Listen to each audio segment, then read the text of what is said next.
I know one of the questions that was sent to me earlier was asking about filing UCC security interests against a business when you take a listing. And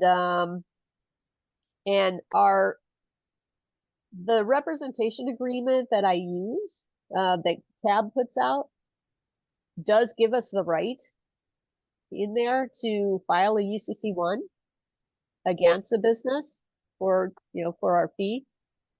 As a general rule, I only file a UCC-1 when I feel like the seller is getting squirrely. I've introduced them to a buyer and it just seems, or the seller starts being difficult and I can tell that there's some side deal that's probably being negotiated, or something like that. Then I'll go ahead and file a UCC-1. But otherwise, I usually don't. I mean, it's easy enough to do. In California, it costs like $5 to file a UCC. It's easy to do and not, and inexpensive. So I do know some brokers that's just part of their process and they file one for every single listing. But then you need to file a UCC-3 to terminate it, at some point. So when you're gonna file the UCC-3, please?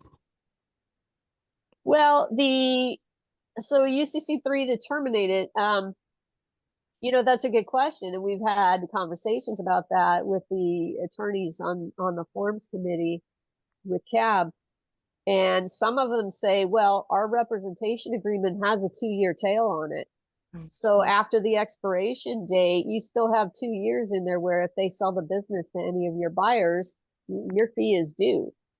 And so for that reason, they're of the opinion that you just wait for that 2-year period to be up before you file that UCC-3. Thank you. Because what happens is that if they do sell the business and they end up in escrow, the escrow officer is gonna run a UCC search and your UCC-1 is gonna come up and you'll get a phone call. So at that point, if it's not one of your buyers that's buying the business, then you just authorize them to file the UCC-3 and they'll take care of it. Or you can file it yourself at that point. But what you don't want to happen is you don't want to get in the way of somebody closing their deal if it's not one of your buyers, because then you can have some liability associated with that. So. But I'm curious, what happened if the seller did not use the escrow? So how do the buyer, what if they don't use the escrow? Then the buyer's a fool. I mean, because the buyer is taking on tremendous amount of successor liability if they don't go through escrow.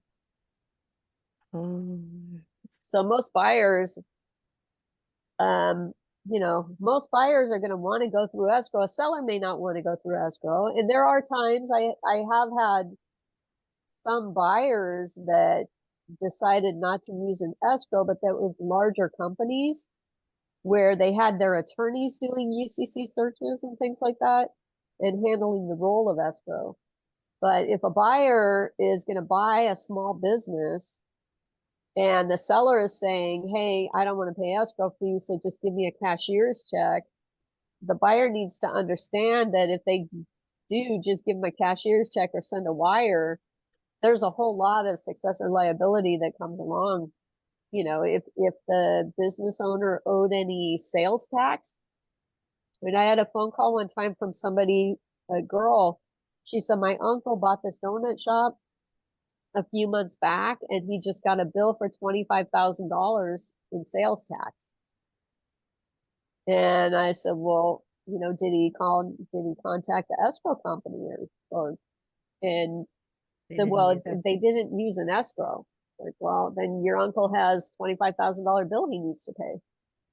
I mean, yeah, that's how it goes. So. Yeah, and Tanya, without the escrow transaction process, there's that UCC-1, any of those that are filed on there, don't really mean much, right? Because nobody's monitoring that. Like if you go through escrow, they're going to run those searches and they're going to say those have to be cleared up. Right. But if there's no escrow, nobody's saying, the buyer's not going to come back and say, you know, clear that up, because they might not even know to look. Right. And it's risky too for the broker. It's a nail biter. I've taken some transactions on sell side where the parties, the seller and the buyer, have agreed not to go through escrow, and I'm always nervous. Am I going to be paid? Right. Well, I think that our representation agreement basically requires the seller to use a third party, a neutral third party escrow. So anytime you're using one of the cab rep agreements, then you can basically go back to the seller and say, hey, you know, our rep agreement, you agreed you were going to use an escrow. I know you're saying you don't want to now, but you know, part of our contract, that's part of our contract. You were going to use a third party escrow. Good So one. you can That's force good. it that way. But yeah, it does make me nervous. Those larger deals too. I mean, when they decide they're not going to go through escrow, and I just have to hope that my relationship with the seller is strong enough that, you know, when the seller gets paid, I'm going to get paid. Yeah. So yeah, escrow does a lot of things. Now, East Coast, you guys use closing attorneys, but I would expect that the closing attorneys kind of do the same thing. Aren't they supposed to be neutral for both buyer and seller? Like they don't advocate for one or the other, right? They're If you really have a focused- neutral closing attorney. Yeah. I mean, but sometimes each party, what I've experienced, each party has their own attorney. And so Okay. then what we do is we hold the deposit in our broker escrow, but then the seller will pay their attorney in their escrow the buyer the funds, and then it gets dispersed. Okay. And then in that case, it would be up to the buyer's attorney to do any UCC searches to make sure that there were no liens against Yes, any of the assets. correct. Yeah.